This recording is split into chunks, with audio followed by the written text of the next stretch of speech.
नमस्कार, मैं हूं अखिलेश पांडे और आप देख रहे हैं सी न्यूज भारत। वक्त हो चुका है महाराष्ट्र बुलेटिन का। महाराष्ट्र की इस खास न्यूज बुलेटिन में हम बात करेंगे कि कैसे संभाजी नगर में विधायक हरिभाऊ बागड़े ने आलंद में 8 करोड़ रुपए के विकास कार्यों का किया भूमि पूजन। आगे चर्चा करेंगे कि कैसे संभाजी नगर में बाबरा में किया गया अक्षत कलश वितरण कार्यक्रम का आयोजन। इन खबरों पर आइए विस्तार से करते हैं चर्चा। खबर महाराष्ट्र से है, जहां फुलंब्री तालुका के मौजे आलंद में विधायक हरिभाऊ बागड़े नाना के शुभ हाथों 8 करोड़ 808 लाख रुपए के विभिन्न विकास कार्यों का भूमि पूजन संपन्न हुआ। इस कार्य में मौजे आलंद से शेवता तक सड़क का डामरीकरण, आश्रम में मंदिर के भक्तों के लिए आवास, गांव के अंदर सीमेंट सड़क समेत कई विकास कार्य शुरू हुए। मुस्लिम बस्ती में सीमेंट सड़क, तपेश्वर मंदिर तक सीमेंट सड़क, विधायक हरिभाऊ बागड़े के शुभ हाथों से आलंद में पशु चिकित्सा क्लिनिक, तलाथी मंडल अधिकारी भवन, कचरा प्रबंधन के लिए कचरा टावर जैसे विभिन्न पूर्ण विकास कार्यों का उद्घाटन किया गया। इस अवसर पर धननगर समाज की ओर से विधायक हरिभाऊ बागड़े को हाथ से बुना कंबल भेंट कर सम्मानित किया गया। इस अवसर पर भाजपा जिलाध्यक्ष सुहास शिरसाठ सहित कृषि उपज बाजार समिति की अध्यक्ष अनुराधा ताई चौहान सहित बड़ी संख्या में ग्रामीण और पंचक्रोशी मंडली उपस्थित थी। कोसाभाई खाटकर, कैलास गायके, रामेश्वर चोपड़े, जगन धाडे, गजानन शिंदे, नवनाथ केलारे, योगेश केलारे, सचिन धाडे, पंढरनाथ देवरे, कौशिक शिंदे आणि व्यासपीठावर उपस्थित असलेले सर्वच मान्यवर, उपस्थित सर्व गावकरी बंधू आणि भगिनी, मी आता पुन्हा या सगळ्या कामाचं वाचन करत नाही, कारण माझ्या आधीच्या वक्त्यांनी आपण काय काय कुठं कुठं नारळ फोडले हे आपण सांगितलं आणि मी पुन्हा त्याचा उल्लेख करत नाही। पण मी एवढंच सांगेन की आजच्या दिवशी आपण ज्याची नारळ फोडले त्याची किंमत आहे 6,64,00,000 रुपये आणि ज्याचं आपण लोकार्पण करतोय त्याची किंमत आहे 1,94,00,000 रुपये। म्हणजे दोन्हीची बेरीज केली तर 8,58,00,000 रुपयाचं आज आपण या आळंद आणि आळंदच्या गावामध्ये एवढ्या 8 कोटीचे काम आपण करतो आहोत। आता खरं म्हणजे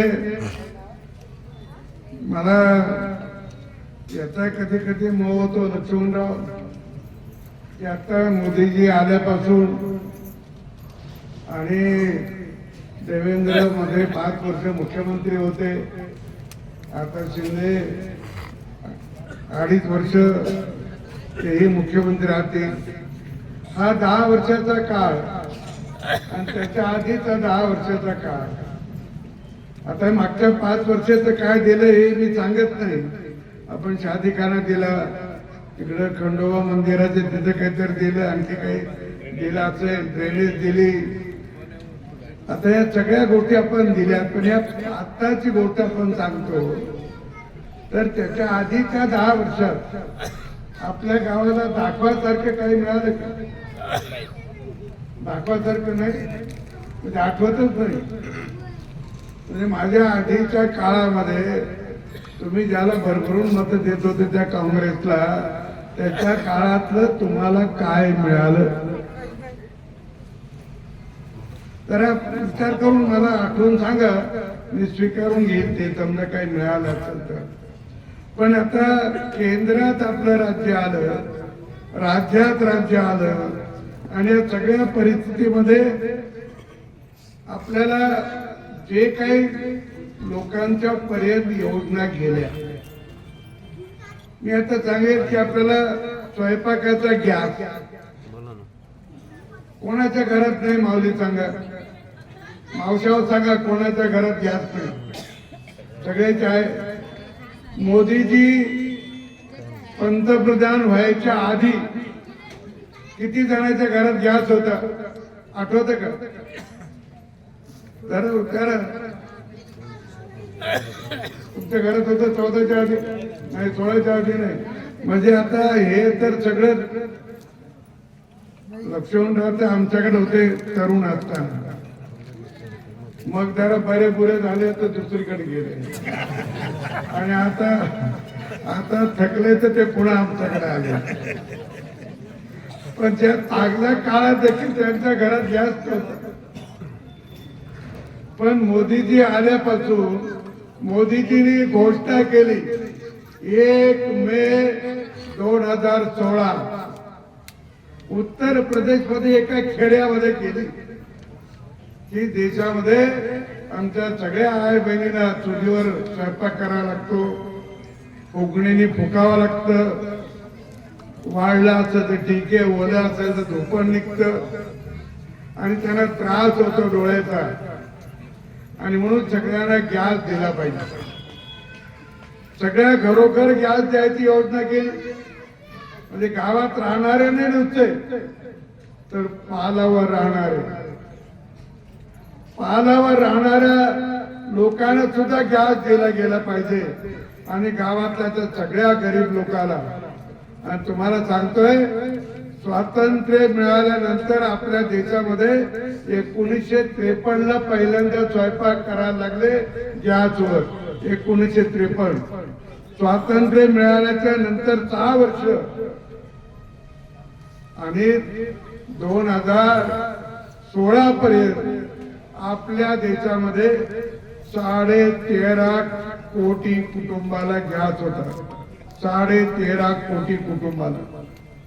आता मोदीजींनी योजना केल्यापासून आता अगदी गेल्या महिन्यापर्यंत 10 कोटी कुटुंबाला गॅस. महाराष्ट्र से सी न्यूज संवाददाता राधेश्याम हिब्बाले की रिपोर्ट। 22 जनवरी को अयोध्या में श्री राम मंदिर के गर्भगृह में भगवान श्री राम की मूर्ति स्थापित की जाएगी। ये समारोह पूरे देश में मनाया जा रहा है। श्री राम जन्मभूमि तीर्थ क्षेत्र न्यास की ओर से घर घर अक्षत और मंदिर की छवि वितरित की जा रही है। उसी के एक भाग के रूप में शनिवार को फुलंब्री तालुका के बाबरा में अक्षत वितरित किया गया। अयोध्येतील राम मंदिराचा ज्वलंत प्रश्न, ज्याला 550 वर्षापूर्वीचा इतिहास आपण जवळून अनुभवत आहे. कित्येक पिढ्या आपल्या गारद झाल्या, आणि आपलं भाग्य आहे याची देही याची डोळा. आपल्याला आपण भाग्यवान आहोत की या पिढीमध्ये आपल्या समोर आपण या डोळ्यानं ते मंदिर जिथं स्थापन झालं ते मंदिराचं दर्शन आपण करू शकणार आहे, ते रामलल्लाचं दर्शन आपण करू शकणार आहे. आणि त्याचीच प्रचिती म्हणून आज आपण जवळून आपण पाहतोय की या 15-20 दिवसामध्ये पूर्ण देशभरच नव्हे तर जगभर सगळं पूर्ण वातावरण ढवळून निघालेलं आहे. आणि फक्त आपल्या देशातच नाही, या महाराष्ट्रातच नव्हे तर पूर्ण जगभर जिथं जिथं हिंदू धर्माचे लोक जिथं जिथं वास्तव्याला आहेत. आपण हिंदू धर्म म्हणतो, परंतु श्रद्धा ठेवणारे लोक इतरही लोक, काही तर जवळून अनुभव असा आला की काही मुस्लिम लोक, काही मुस्लिम महिलासुद्धा मुंबईहून अयोध्येपर्यंत पायी प्रवास त्यांनी केला. 2 मुली तर पायी प्रवास त्यांनी त्या तिथून मुस्लिम मुलींनी त्यांनी केला. म्हणजे याच्यावरून आपल्याला समजतं की प्रभू श्रीरामाचं महत्त्व काय आहे म्हणून.